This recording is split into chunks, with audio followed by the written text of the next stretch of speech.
Bonjour YouTube, j'espère que vous allez bien. Aujourd'hui, je vous parle d'un sujet qui me passionne en tant qu'autrice, écrire une romance enemies to lovers. C'est un trope que j'adore lire, mais aussi que j'aime écrire. Et en même temps, c'est l'un des plus difficiles à construire, je trouve. Pourquoi est-ce qu'on prend autant de plaisir à écrire ce genre de relation et pourquoi est-ce un véritable défi quand on est de l'autre côté à la création? Je vous raconte tout ça aujourd'hui en vous parlant d'émotions, de construction, de tension et bien sûr de galères d'écriture. C'est parti. Et ouais, hello YouTube! On va commencer maintenant. Lui, il est déjà imparfait dès le début du livre.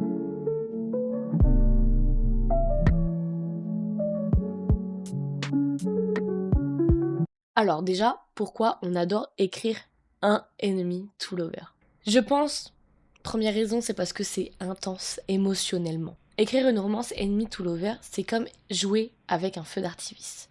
Les émotions sont à vif, on a de la colère, du mépris, de la jalousie, et peu à peu on glisse vers la passion, le doute, la tendresse. C'est une vraie montagne russe. Et en tant qu'auteur, c'est hyper jouissif à construire. On a l'impression de manipuler les émotions de nos lecteurs, de les faire passer de je veux les étrangler à ils doivent finir ensemble. Ensuite, c'est aussi parce qu'on veut jouer avec des dialogues ciselés. Les échanges entre ennemis sont souvent les plus piquants, les plus drôles, les plus cinglants. En tant qu'autrice, c'est un bonheur d'écrire des joutes verbales. Ça claque, ça fuse, ça grince. Et derrière chaque pic, il y a une tension cachée. Un exemple simple, le je te déteste peut parfois dire je ne supporte pas de t'aimer. Et ça, c'est délicieux à écrire. Ensuite, c'est aussi parce que on maîtrise la montée en tension. Ce trope permet une progression lente et maîtrisée. On joue avec la tension romantique. On la fait monter petit à petit jusqu'au moment où tout explose. C'est un slow burn qui est tellement agréable. L'écriture devient presque chorégraphiée. Chaque regard, chaque geste, chaque hésitation devient signifiant. Et en tant qu'écrivaine, je savoure ça. Je fais durer, je frustre le lecteur. Et ensuite, je le récompense. C'est le but d'un enemy to lover. Et c'est aussi parce que c'est un puzzle émotionnel. On doit imaginer deux personnages qui se repoussent, qui se détestent, mais qui, à un moment donné, vont devoir s'attirer.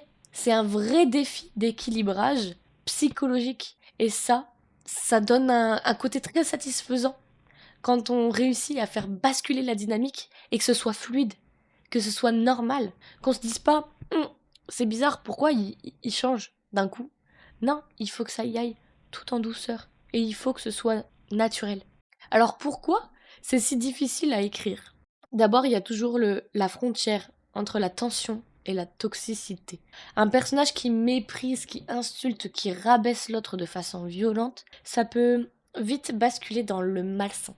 Il faut que la haine soit crédible, sans tomber dans l'humiliation ou dans l'abus. Sinon, on ne comprend pas vraiment pourquoi ça passe vers l'amour. Exemple, dans Le Prince Cruel, Cardan est cruel, oui. Mais Holly Black introduit ses failles, son passé, son regard troublé très tôt. On comprend qu'il y a autre chose. Donc, si on écrit ce trope, on pense toujours à l'intention derrière les actes. Il ne faut pas qu'il soit méchant pour être méchant. Il ne faut pas qu'il l'insulte pour insulter. Il faut vraiment qu'il y ait quelque chose derrière les paroles. Sinon, c'est toxique.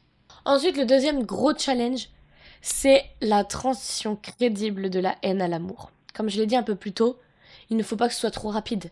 C'est pas crédible. Et il ne faut pas non plus que ce soit trop lent, parce que on perd le lecteur. Il faut semer des petits indices où l'un admire l'autre malgré lui, une situation où ils doivent coopérer, une faille aperçue. Il faut que cette alchimie soit très fine. Mais parfois, en fait, on se retrouve à réécrire 5 fois le même chapitre pour que ce soit fluide et naturel. Et c'est très énergivore. Mais c'est aussi le principe d'un enemy to lover. Il faut gérer la tension sans révéler trop tôt les sentiments. On veut créer une tension insoutenable. On ne veut pas griller toutes nos cartouches dès le départ.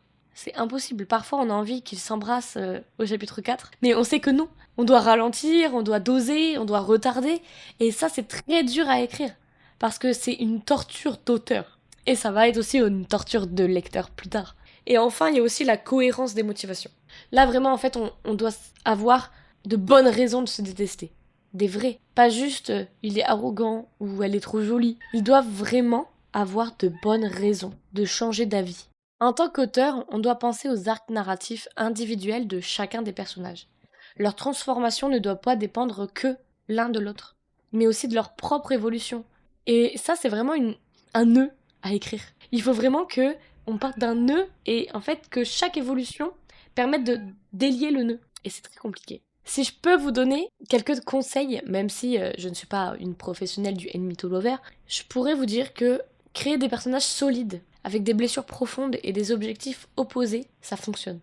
Qu'il faut planter des graines d'humanité dans des moments de haine. Un regard, un doute, un frisson. Et il faut aussi jouer avec la frustration émotionnelle du lecteur. Plus on fait durer la tension, plus le play-off sera parfait et fort. Mais surtout, il faut respecter nos personnages. Il ne faut pas les forcer à s'aimer. Il faut les laisser se découvrir. Et moi, je vous dis juste un conseil. Si toi aussi, tu ressens la frustration et la tension en l'écrivant, c'est que tu tiens quelque chose de bon.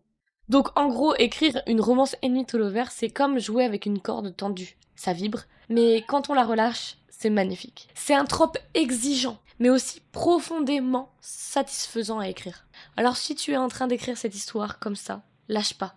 Et surtout, amuse-toi. Dis-moi en commentaire si tu as déjà écrit ou lu un Enemies to Lover qui t'a marqué. En tout cas, moi je vous retrouve très bientôt dans une nouvelle vidéo. Je vous fais de gros bisous. Bye!